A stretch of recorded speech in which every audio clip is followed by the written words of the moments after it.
there is a kind of stereotype of it amongst straight people that like, oh, gay couples never last. They're not like a kind of a real relationship. I think that is changing now. It wasn't a while back my sister said that, but it did kind of play in my mind a little bit. But I think that there's no real difference. I don't feel like I think people are people. That gender doesn't define how well you can have a relationship. It's got nothing to do with that. I mean, look at Kim Kardashian. Yeah, I think that the stereotype of gay couples not being able to maintain a relationship is more linked to the culture that exists within gay culture. That because for so long we didn't have like things like marriage or civil partnerships, that relationships were seemed to be more kind of like not official in a way. That it was more of a kind of, it was within the gay community that we didn't feel like, oh, our relationships are kind of verified by anything, so they're not kind of real. But I think now that we have these things, that they seem more real, and that's a good. I knew Alan, I knew of him through like a friend of a friend, and we didn't actually talk to each other until we talked on Grindr. Back in the early days of Grindr, when it was all new and exciting, and people were when it was only used for hookups. No, well, when people didn't say, "Oh yeah, I'm here for meeting the one," and and naked pictures weren't blocked on profile pictures. Nothing's changed basically. So yeah, we met on that. We talked for a long time, like a few months, even before we actually met. And then I invited you over to our family's dinner, to family dinner with my sister and my mum, because I thought safety in numbers. Like if you were a total creep, if you were a creep show, crazy psycho murderer. Yeah, and then so I invited you over. We had curry spaghetti, and I think curry spaghetti. We went. So when I was 16, I couldn't hold it in anymore. I think I'd known since I was about 14 or 13 that I was gay, and I just told my parents one night, quite uneventful. They didn't take it that well because they are Christian, and obviously the kind of beliefs they have work kind of against that. And they gave me advice that was loving but not helpful because they wanted to kind of protect me. So they just said to me, "Don't tell anyone," because I went to an all-boys school, and they thought that if I kind of told anyone else, that I would be like bullied. Or I actually quite fine. My school life was actually fine. I never really got bullied that badly. So I didn't tell anyone, which is probably a bad decision. I probably shouldn't have told them first. I probably should have told my siblings first or my friends first. So I didn't tell anyone until I was 18. 17 or 18 probably. And it was absolutely fine. So yeah, it was a kind of not particularly traumatic story. I think that if I was to advise anyone, I would say you're best telling your friends first if you're going to come out. I think your parents sometimes it might take them a while to kind of like get used to it, but in the end it was fine for me really. I never really did the coming out thing with my family or anyone. I was just kind of this weird kid that didn't really have any friends in high school. But then when I left high school and started college, and anyone could kind of be anyone in college, this is what I quite liked. And the rules of school did not apply. The cliques were not there. You don't know it yet, but where you are now isn't the end. You may feel lost, hopeless, and have no idea where your life is going. It's terrifying not knowing who you are. You're going to feel so free, confident, but utterly and completely petrified. You're going to think that your closest friends and family will abandon you. You're going to worry you're making a mistake, but you're not. They won't leave you. This moment, the realisation, it's actually the start of something pretty incredible. You'll go through so many stages of despair, but the people who truly matter will be there for you. Mum and Gran will send you cards that say things like, "Always be your sparkly self," and they'll laugh at the fact that you weren't shocked when you finally came out, and they laughed because they were actually surprised you came home with boyfriends. To be honest, the scariest part was getting away from the past, realising that you now have to figure out who exactly you are and how to be part of a community you never knew you were a part of. You'll actually be embraced with open arms eventually. Just stop crying all the time, that's weird. That's actually weird. And you will have a new incredible family who will support each other in everything that they do. You'll learn to love who you are, and it doesn't matter who you love or who you're attracted to, because in the end, all that matters is you. The confidence of knowing who you are will let you do things you've always wanted to do. You're actually going to get to be on a stage again, and it'll help you to get out of toxic relationships and build on things that you love.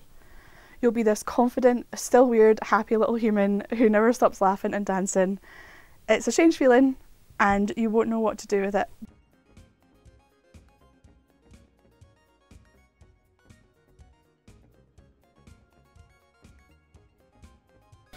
throughout the UK and stuff, there's more spaces, more like even performance spaces or spaces to just be your version of you. Yeah, it's still kind of a little bit rare, I guess, maybe around here, but like even in the centre of Glasgow, even it's nice to see. You'll sometimes see like two guys or two girls walking along the centre of town doing shopping with holding hands or whatever. But you would never have seen that even just like a few years ago, I don't think. So it's certainly progressing in the right direction.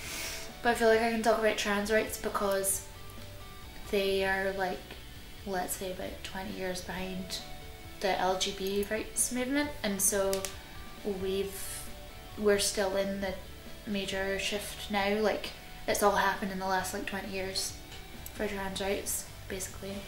Like, when I was a kid, I think the first ever person that I saw who, I mean, they might not have been trans, but it was someone on Jeremy Kyle who was pretty clearly a trans man, who was talking about like, oh, like I like wear male clothing, blah blah blah. And I just remember like I was probably about, I don't know, like 6 or something, and like flicking through channels, and I just remember it had something about like blah blah blah cross-dresser, because I only saw it for a few seconds because I was flipping through, but had some sort of like, you know, tagline thing about them like dressing in man's clothing and such. And I remember in that part they were saying like, they were like, yeah, I actually used my dad's aftershave, and all the audience went, oh, and everyone was like horrified, and I just remember sitting there like, well, that's like perfume, like that's a scent, like why does that matter? I think that they look really nice. And yeah, like I think most trans people can definitely say that the first trans people, obviously that's way bigger a problem with trans women, but the first trans people that we ever saw at all, even in the media, were on like chat shows and, you know, my husband's new girl is really a man and all this, and like being, you know, straight men being deceived by men in dresses and all that. And now we have like Laverne Cox, Janet Mock, Gigi Gorgeous, Sean Faye, Paris Lees, Jazz Jennings. And bounds across the kind of Western world, I would say. I mean, we're seeing like legislation come in to like allow like equal marriage and like adoption rights and all these different things. So yeah, it's come really far. I think because I've got like older siblings who are like in their 30s who had a completely different experience of what it meant. Obviously they're straight, but like they lived through it at a different time. I was also my parents too, completely different back then as well. I think so like in the UK it's come really far, especially in Scotland.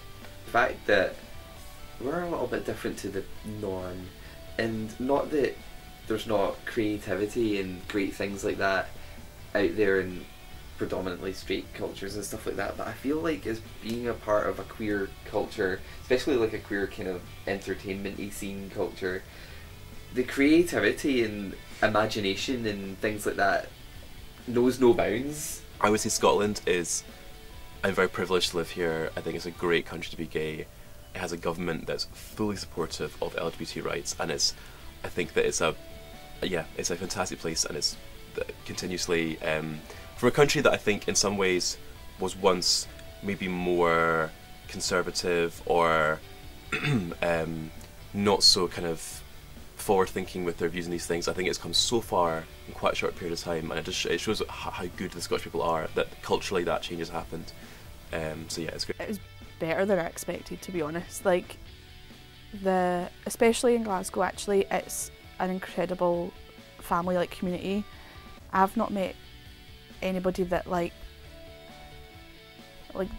really despises each other, do you know what I mean? Like, it can be catty and whatever, but at the end of the day, like, everyone is there for each other, and it is just this tight-knit, very small community.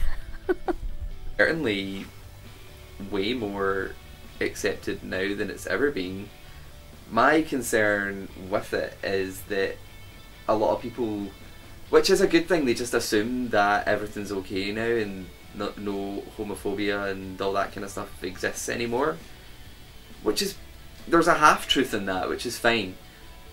So they forget and don't even really acknowledge the fact that there is still a lot of it. I'd say it's mostly really nice and positive being queer in Scotland. I think I have a lot of benefits because I've always lived in big cities, and I see, like, pretty much if you live in Scotland, you live in Edinburgh or you live in Glasgow, and then obviously there's like small cities apart from that, but those are the two main places.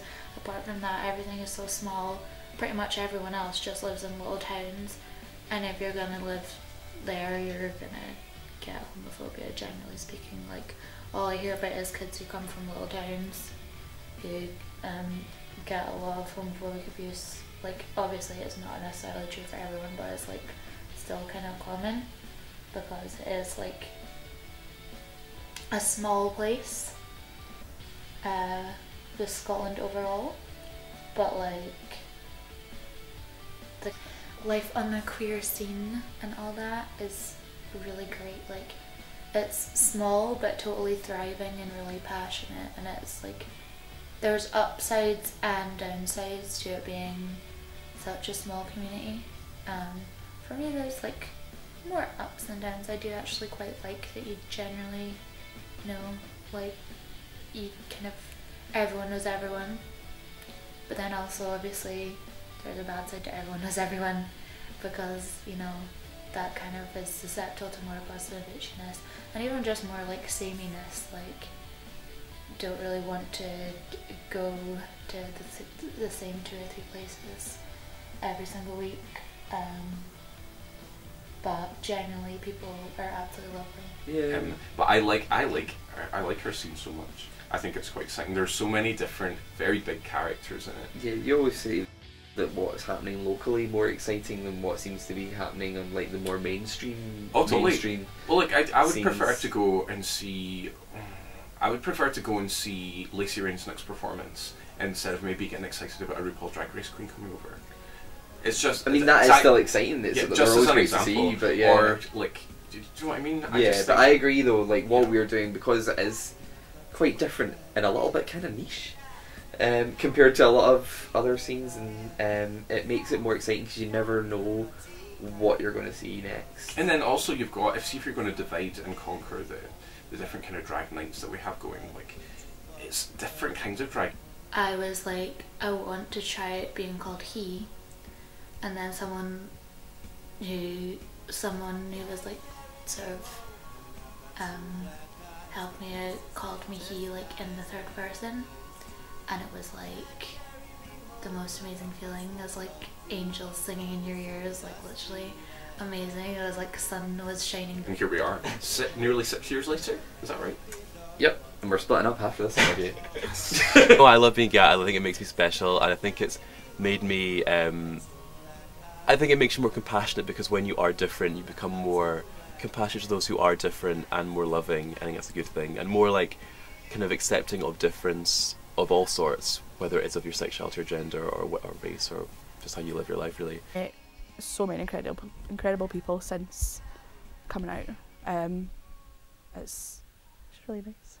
That's it. The glitter and the people.